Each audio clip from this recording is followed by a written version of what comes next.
ఏదేను తోటకి కావలసిన నీరంతా కూడా దేవుడు సమకూర్చాడు. తూర్పు నుండి ఒక నది అనేది బయలుదేరిందంట.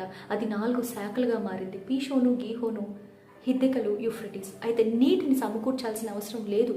నీరు ఉంది. అయితే ఇక ఏం చేయాలో తెలుసా? ఒక తోట అనిన తర్వాత పాములు వస్తూ ఉంటాయి, కలుపు మొక్కలు పెరుగుతూ ఉంటాయి, విత్తనాలు వేయాల్సిన అవసరం కూడా ఉంది కదా. అయితే సాటి అయిన సహకారిగా స్త్రీని దేవుడు నిర్మించి ఉన్నాడు. ఈ ఏదోను తోటని ఒక వివాహ జీవితంగా మనం పోల్చినట్లయితే, ఒక కుటుంబ జీవితంగా మనం పోల్చినట్లయితే, నీ వివాహ జీవితంలో పాములు అనేటివి వస్తాయి, కలుపు మొక్కలు అనేటివి పెరుగుతాయి, విత్తనాలు అనేటివి నువ్వు చల్లాల్సి ఉంది. అయితే స్త్రీ పురుషులు ఎలా ఉన్నారో తెలుసా?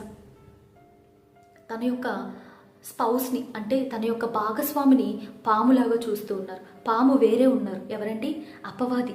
అతని వలన ఇంట్లో అపవాదికి కుటుంబంగా దేవుణ్ణి ఆరాధించడం ఇష్టం లేదండి. అపవాదికి